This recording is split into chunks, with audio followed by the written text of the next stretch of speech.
Hey, good morning. This is Steve Stites, Chief Medical Officer here at the University of Kansas Health System, broadcasting live from the Dolph Simons Family Studio. Delighted to be back with you on this Wednesday morning as the feeling of spring is right there. You can feel it in the air. What a gorgeous day yesterday. A little cooler today, but man, it feels so much better than it has. Hey, our special guest today is President of the Black Healthcare Coalition and Kansas City Councilwoman Melissa Robinson. Melissa, welcome. She's joining to update us on efforts to help the vaccine hesitant become vaccine willing in the African American community and overcome concerns, because we don't want folks, you know what we say from the line from Hamilton, do not throw away your shot. But first, Doc Cock, how are we doing? Yeah, we're doing good. As of 7 a.m. this morning, our acute infections, decreased quite a bit from where they were yesterday. So 27 acute infections, which is really good. We like it. Seven of those in the ICU. We need to get like a celebratory track, like cheering as we hit these milestones. So smaller proportion in the ICU, just 7, and then 5 on the ventilator. So still a lot on the ventilator in the ICU. But we see those numbers fluctuate. They've really dropped overall. Yeah. I mean, we were like 30 on the ventilator, 20. I mean, we had high ventilator numbers. We're way down from that. So. Only utilizing one ICU now for COVID patients, which is a good thing. 33 in that recovery phase as well. So Hays is doing good as well. 16 total patients with 10 active and 6 in that recovery phase. So overall, the numbers are pretty good, and I think around the region here in the metro area, the numbers were down from them. So we love the trend. But here's a big concern, of course, we have. We always want to temper our enthusiasm. The big concern is we've been kept inside by the frigid polar vortex, and now it's warming up. Yeah. What is that going to do to group gatherings, people wanting to go back to restaurants, people wanting to go out and get together again, having people over? Remember, the rules of infection control. What do? They travel with you all the time, wherever you go. So don't throw away your shot, and don't go do anything that's going to start spreading COVID again. Continue to reduce and mitigate that risk. I love it. Okay, well, before we jump into our discussion, are there reporter questions this morning?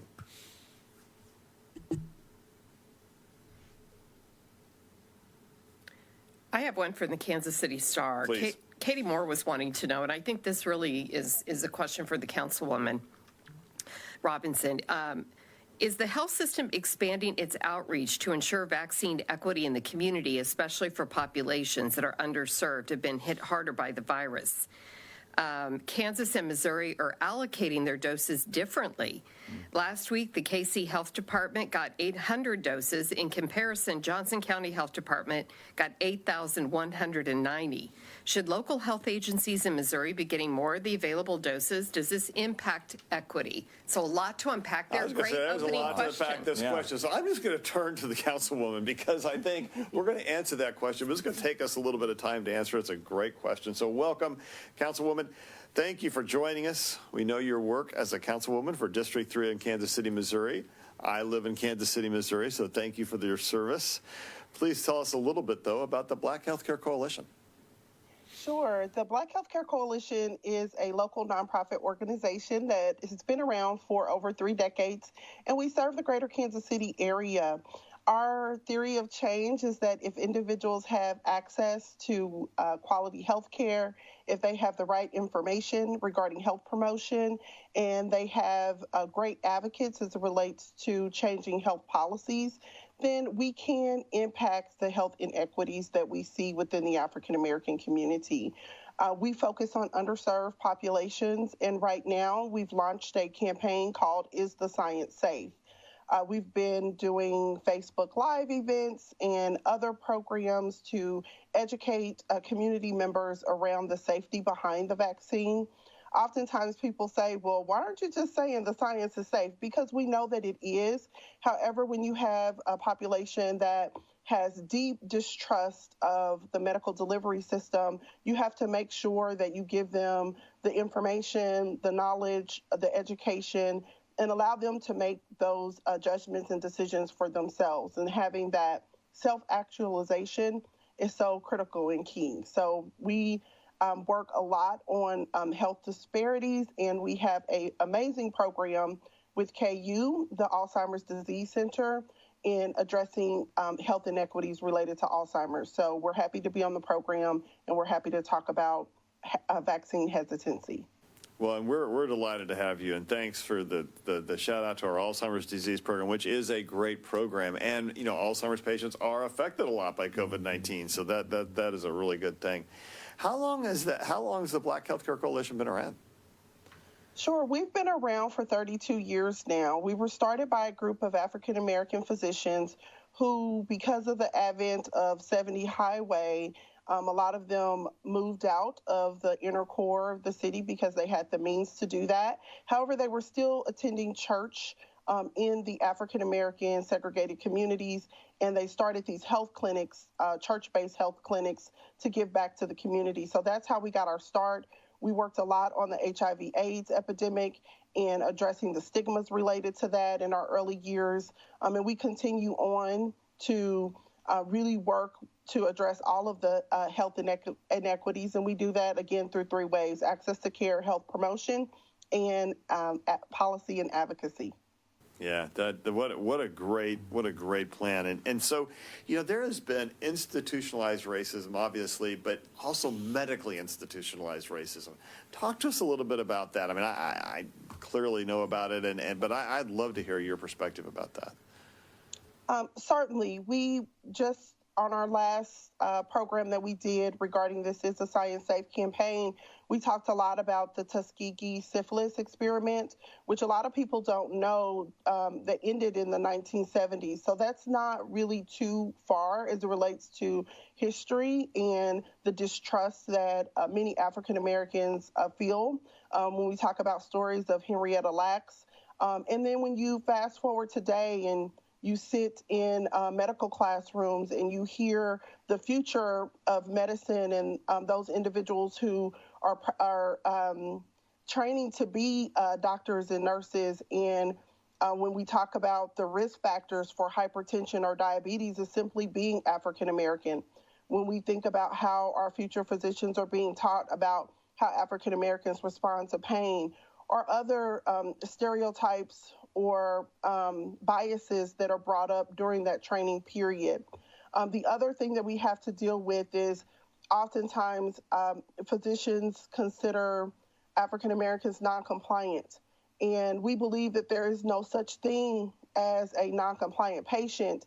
There's only there's not a compatible treatment plan. And so we have to work to make sure that individuals are educated about chronic disease states, their risk, and how they can have productive conversations with medical providers. But we have to do that on both ends with people that are providing care and individuals that are seeking care.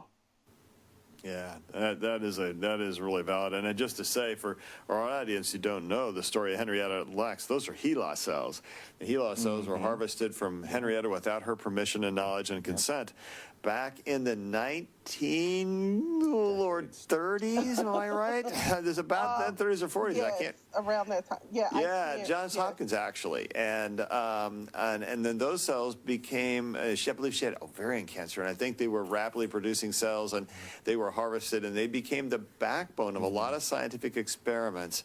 And those HeLa cells, Henrietta Lacks, again harvested without her permission or knowledge or consent. And so and that's not an uncommon story and with how American medicine has treated the African American community. And so I think it's especially prescient for us to talk about it around the pandemic.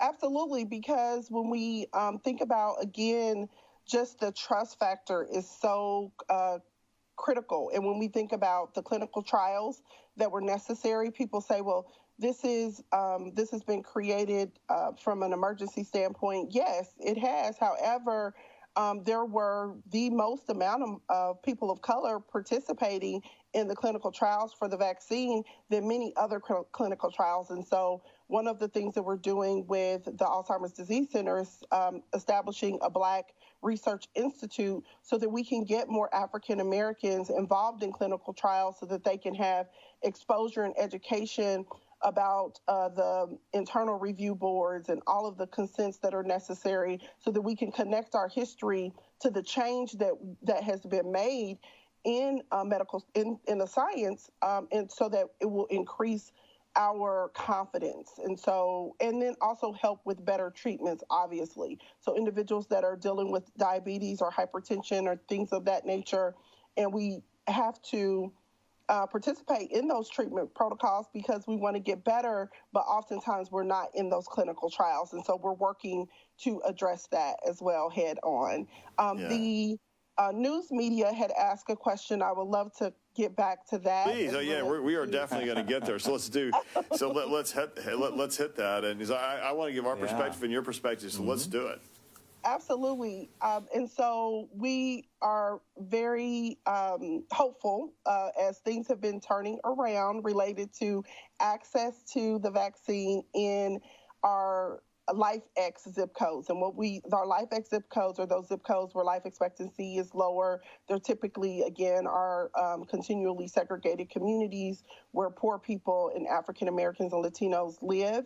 And we just yesterday announced a partnership with a pharmacy in which we'll be able to vaccinate a multi-week vaccination clinic at the Linwood Y, and they're going to do 250 people a day. We know that our safety net hospital in Kansas City, Missouri, Truman Medical Center has been working to vaccinate individuals at our local churches, and they've been doing a yeoman's job. However, access, again, has been an issue, and that's opening up. Our health department, for the first time, we got 3,000 doses of Moderna yesterday. So we were all doing the happy dance and are glad that we have a vaccine task force that will help us with the logistics. And just to say, I want to join your shout out to Truman. They have done a great job in testing initially. They went into lots of communities that did testing where others didn't, and they have just done a great job. And that's part of their mission, but they really, I think they walk the walk, and so hats off to them. I think the story that we've struggled with a little bit is that when we got our vaccine, it was really for our employees. And then once we had vaccine hesitant amongst our employees, we started contacting Johnson and Wyandotte County. Wyandotte is pretty well organized, I think, to reach into communities of color and into poor communities because they have their own plan for vaccination. And remembering that the health departments routinely, this is what they do. They find people who aren't visible. They find people in the homeless shelters. They find people in Concord. They do things that hospitals don't really do on a regular. Let's just be honest. We don't really do that like that. We receive those patients when they're sick and are happy to take care of anyone. But the reality is that when you're trying to do a health prevention program, the health departments are well suited for that. And I think Wyandotte's done a great job around that. They've got a vaccine plan, and I think they work hard to get into communities, work with, African American, Latino ministers or whomever to try and make sure that everybody's represented.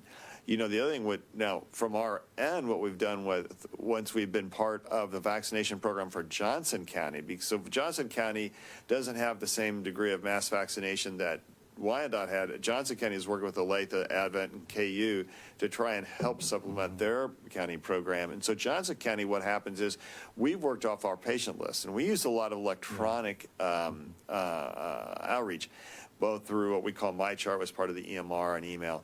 We quickly found out that there are a lot of people we were missing, and so we've started doing mail and phone calls.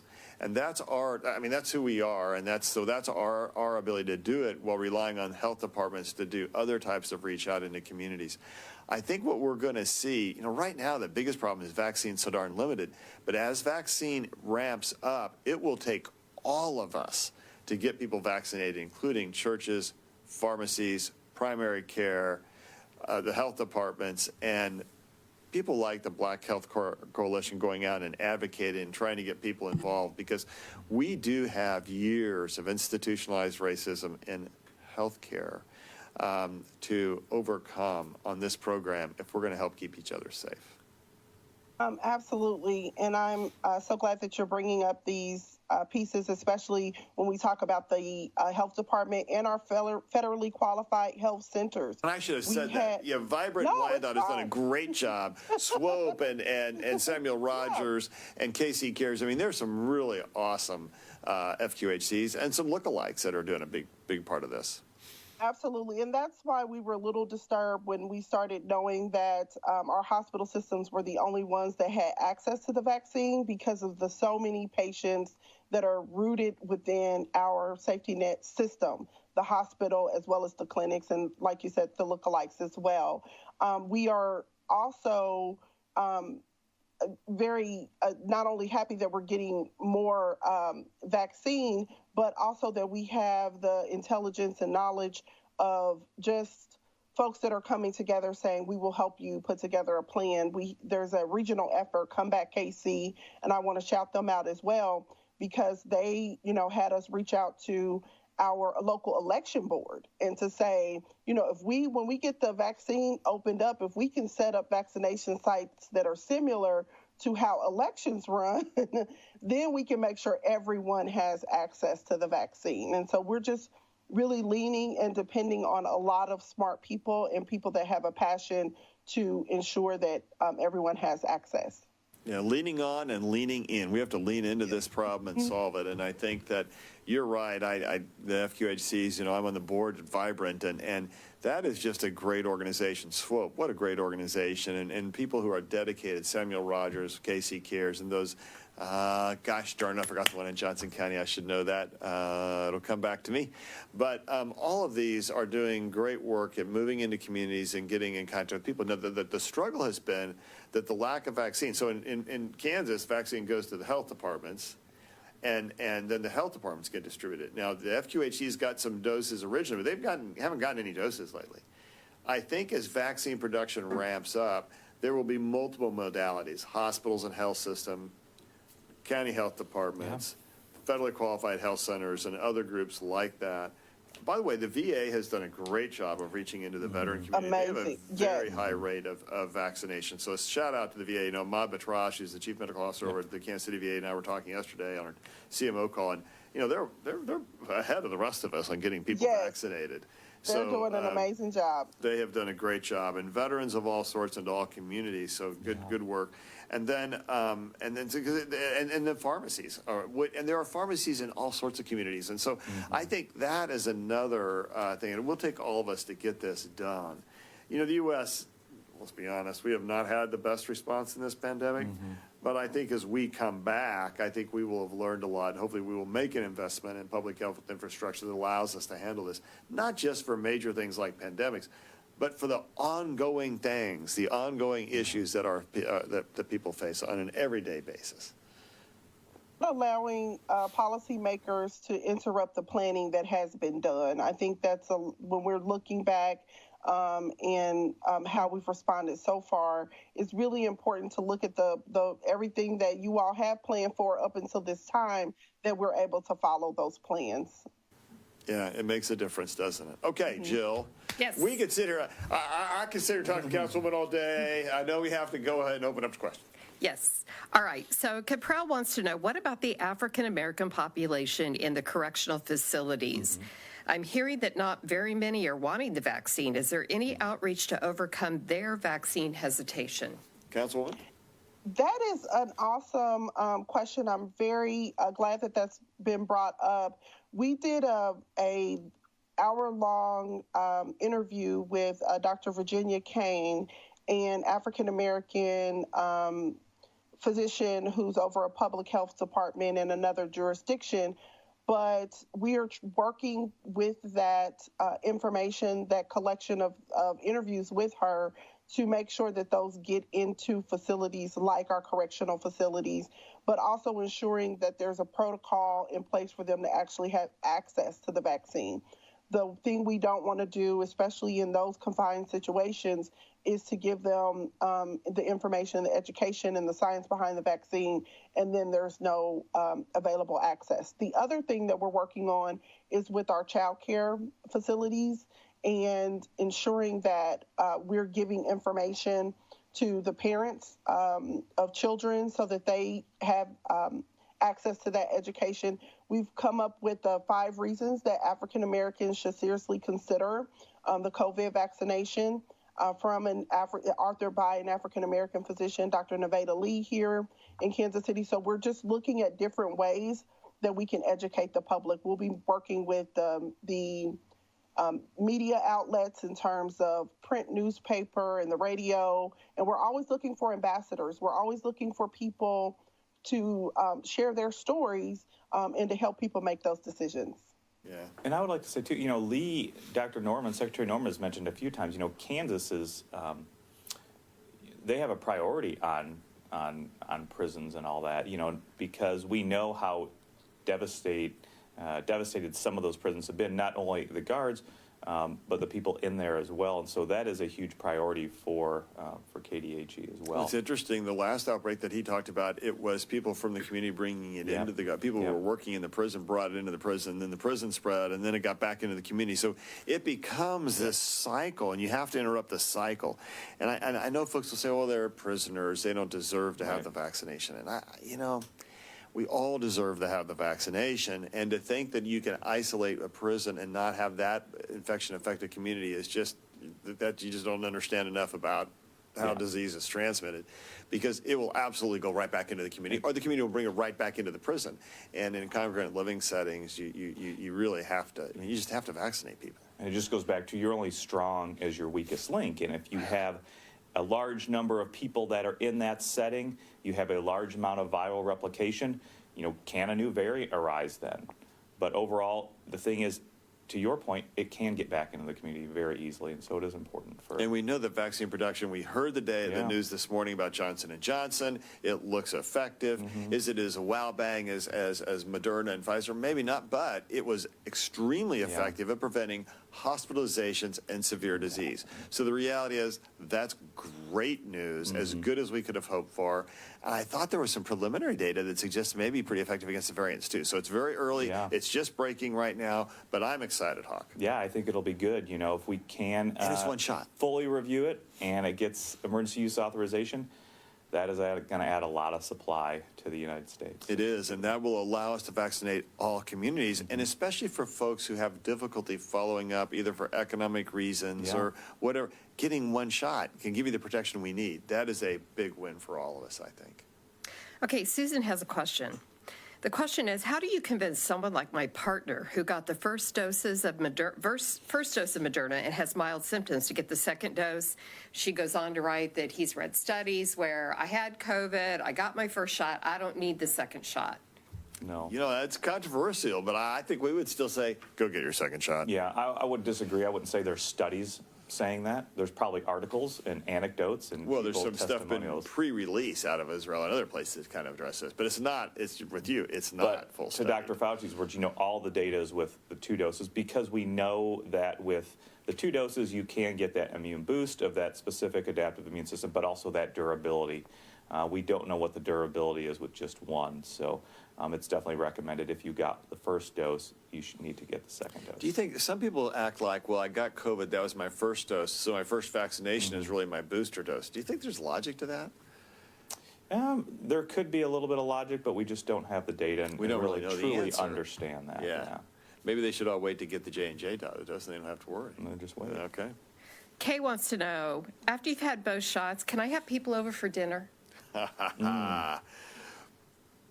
Well, we are waiting. We heard that the CDC will maybe do some fully vaccinated persons guidance, and so we'll have to wait and see, how that goes. I would hope so. That would be one step to get back to normalcy. Do you feel safer if you had a dinner with 4 people and they'd all been vaccinated? Do you feel safer? Because I feel safer with that. I would probably feel a little bit safer. Yeah, I would feel safer, but I don't. Does that necessarily make it safe? And here's our struggle. Because we don't yet know if when you've been vaccinated, that prevents you to spread the disease. So if you have 4 people over and somebody has COVID, you likely won't know it because they won't have symptoms. And then you give it to someone, and then they spread it, they take it home to somebody who's older and hasn't been vaccinated. That's our problem, right? And again, councilwoman, in vulnerable communities, that can spread pretty fast. Yes, absolutely. And we just really have to, again, listen to and take the time to understand how things work, because it's not that you can't get COVID and you can spread it on. And so we have to be a little bit more patient and be diligent and follow the advice of trusted people like yourselves. Well, I don't know if we're trusted or not. That you are very kind to say that. But I think the message would still be the same one. The rules of infection control still need to travel with you. Do I feel safer? Yes. Do I feel safer going to a restaurant? I do feel safer because I know that I'm protected. The question is, have I protected everybody else? And to that point, masks, distancing, hand washing, it still works, people. And I think that if new guidance does come out on fully vaccinated persons, I think it needs to be, pretty simple and not confusing, because even the quarantine guidance that has changed for fully vaccinated people, I think it's 90 days from your second dose, but you have to make sure you're 2 weeks from that second dose. So it ends up being about 10 weeks, and it's just confusing if you're trying to do the math. I think once people get their second shot, they're just going to kind of throw caution to the wind. And you know what that guidance is from the FDA, or the CDC, when they say that really it's 2 weeks after, but 12. That's just a whole lot of I don't know. Yeah. Right. And so they're trying to be this very conservative thing, but it is confusing. Catherine writes, the vaccines, she understood you to say, are reducing hospitalizations and death, but is there any information on whether they are also lessening damage to lungs, to heart? So that's a great question. And here's what we know about Moderna and Pfizer, at least. The answer to that is yes. Because what happens is if you have damage to your heart and lungs, you come in the hospital. And so the fact that you're not having to come in the hospital means you're just, you're asymptomatic. You're just not having the same degree of damage. I think we could say that pretty safely. Yeah, I think that the question of the J&J vaccine, we just don't know enough about that with Johnson & Johnson. We just don't know enough about it yet. I read the headlines today and tried to go read some stuff before I got here because it broke like 15 minutes before I came down here. So I'm busily trying to figure that out. I walk in 3 minutes late. Jill gives me the evil eye. She's like, where you been? Because I've been trying to read about this J&J vaccine. So I think we just don't know enough information about that yet. But I would agree with you, and I think understanding what we understand about the immunopathogenesis, meaning how the virus or the disease affects our organs, a lot of that has to do with because we don't have an initial immune response, and the virus evades our initial immune response. So you have a lot of viral replication, and then your immune system is just playing catch up.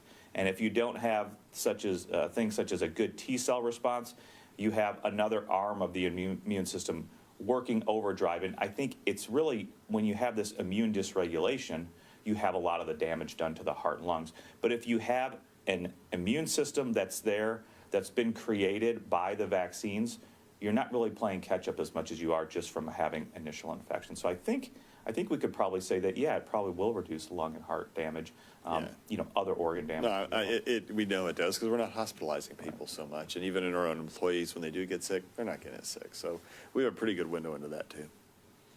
Jill and John are asking kind of the same question. Jill says, I'm curious about the percentage of deaths from acute infections in our hospital right now. And John is wanting to know, do you think that the therapies that we're giving is helping to reduce the hospital length of stay? Yeah. We can look at some more of that data here on Friday. We'll ask Dr. Wild to bring some of that down. What I know is our death rate's running around 9 to 10%, which is where it's been for months.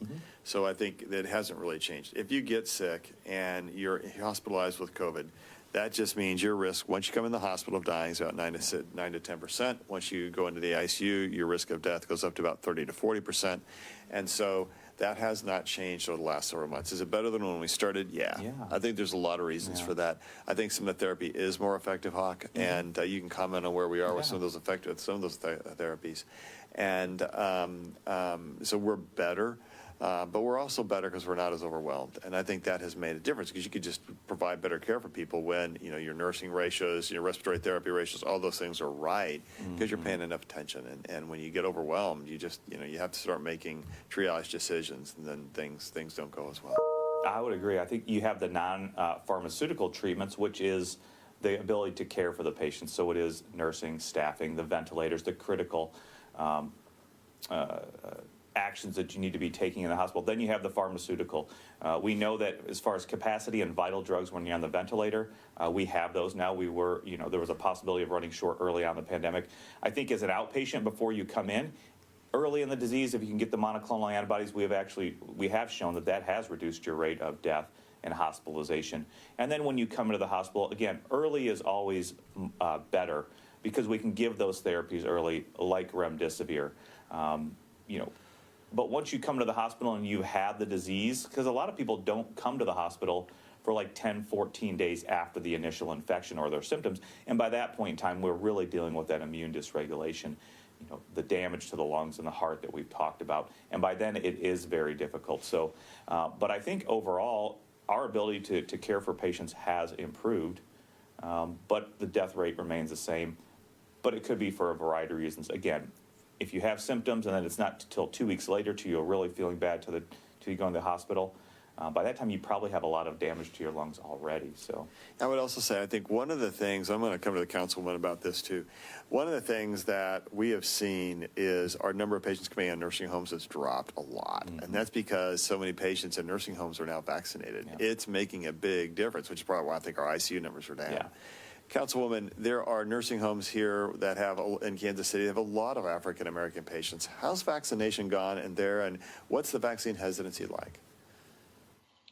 There is, again, some difficulties as it relates to access to the vaccine with that population, as well as the hesitancy. We are working with State Senator Barbara Ann Washington to address that, and on March the 6th, she's launching some initiatives to ensure that our elderly that are in nursing homes, and then also those that are in those independent living centers as well as trying to work on one population that provides medical care or these medical assistants that go in and do home care. So ensuring that those that are receiving in-home care that are elderly, as well as those who are taking care of them, are vaccinated as well. So there's a lot of populations that we have to focus on. And to your point earlier, it's going to take all of us to make a difference. And Councilwoman, is the rate of vaccination in predominantly black nursing homes lower? I mean, is there less vaccine being offered, do you think, compared to other nursing homes?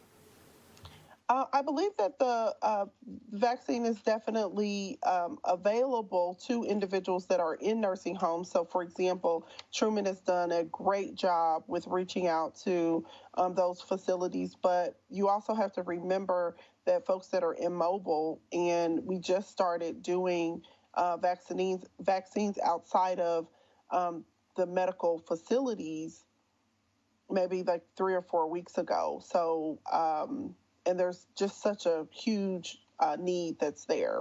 Yep. I don't know because I just didn't know how vaccine was getting into nursing homes in Missouri as well as I know it in Kansas. And so I know in Kansas the state said that's the first group we're going to go vaccinate. And I don't remember what it was in Missouri. So We have time for 2 more questions. Craig's question is there any protection 10 days after the shot? Yeah, I mean, I think you start to develop an immune response, particularly antibodies. But we know from Moderna and Pfizer's early studies that people were still getting infected. And when you look at those infection curves after that first dose, after about 12 days, you can see that curve start to separate from the people that just got saline or the placebo compared to the people that actually got the vaccine. So I think you really start to have a good protective effect after about 12 days, but probably after about 10 days, you do have some antibody response that is going on. We know that by 10 days in natural infection, many of the people seroconvert, meaning they can detect antibodies. But really, for full protection, you need that 2 weeks after the second dose. But I think there is some protection that's afforded, even at that 12-day mark or so, based on that data. But you're not fully protected, and we know people can still get infected at that point. Last question. Yes. Barbara wants to know, I have read and heard many times that reactions to the vaccine are normal and even a good sign, but what if I don't have a reaction? Am I protected? I think you're still protected. Yeah, you're lucky if you don't have a reaction. That's a good thing. But there's no correlate of reaction after vaccine to immune protection. So if you don't have a reaction, I think that's good. You are more than likely, you're still going to be protected. So I would not fret or worry about that. Hey, I want to turn to our guest for her final thoughts here for in just a moment. But I do want to give you a little bit of an update about tomorrow, who's going to be on our program. These are a really special guest. You're seeing her right now. Michelle Dimartino is part of our MMU family, our Morning Media Update family. She's the owner, though, of Beyond Interpreting. and she has also suffered unfathomable loss in her family during this pandemic. Both her mother and father have joined over 500,000 Americans who have died from COVID-19. They passed away recently, within days of one another, from this terrible pandemic. She joins us to share her cautionary tale. With her will be psychologist Greg Nowalnik to talk about overcoming grief and fear during this pandemic that is still with us for some time to come. We want to say a special shout out to Michelle for having the courage to be here. Thank you for that. Councilwoman, thank you so much. This is Melissa Robinson. She is the president of the Black Healthcare Coalition and a Kansas City Councilwoman. And I want to turn back to you now. Your final thoughts from today, and thank you for being on the program. What a great guest, and you're welcome back anytime. Thank you so much for having me, and also to Michelle. We love you here with the city of Kansas City. She provides assistance to our mayor as he's been giving updates as well. And she is such a jewel, in our condolences to her and to your family, Michelle. We want to certainly let individuals know that the Black Healthcare Coalition is here to assist and to help, but our most important thing is that we're able to get to influencers in the community that can help influence people to make good decisions about their health care and their safety. We want to work with our barbers and beauticians and our faith leaders and all of those individuals that have strong networks. And so we would encourage people to reach out to our organization on Facebook or give us a call or any social media handles. And just together we can make sure that we educate, that we inform people that the COVID vaccination is safe, and the rewards definitely outweigh the risks that are associated. And so we appreciate the opportunity to join you today, and we want to thank you for all of the education, the continual education that you're providing individuals to help them understand that the science is safe. Councilman, thank you. And I think the members of District 3 for Kansas City, Missouri are well represented. We are delighted to have you on our program today. We'll get you back. Yeah. Hawkeye, final thoughts. Yeah, go back and read the J&J data. Hopefully, their evaluation is coming up soon by ACIP, and if it looks to be safe and efficacious, and it's emergency use authorized, we will have a lot more supply, and we can get that vaccine to as many people as we can, the general public, all of those communities, all of those groups that really need it, those vulnerable groups, and really keep everybody safe, make one more step towards normalcy. Boy, that'll feel good, won't it? You know, this has been a really special program, and we're going to have a couple in a row. I just can't tell you how much it means to us to have Councilwoman on this morning and her story of what's going on in the African-American community, and remembering the story of Henrietta Lacks and going all the way back to those HeLa cells and having things happen to you without permission. And yet trying to how we address and overcome those barriers today. This has been a terrible pandemic, and tomorrow we will personalize it in a way that we haven't yet on this program. Maybe we have some with Neil and a few other folks, but to have Michelle on there and talking about her mom and dad, that will be a hard moment for all of us, mostly Michelle. But what we know is this, that faith, hope, and science work together. They'll help us get through. They've already helped us come this far. And as science begins to help us win, as we feel the effect of it taking off, we can have faith and hope in tomorrow. It'll be a little better than it has been today. So be with us tomorrow as we celebrate life, and we celebrate what we can pull out of this and what we can be. Thanks for being with us today. We'll see you tomorrow.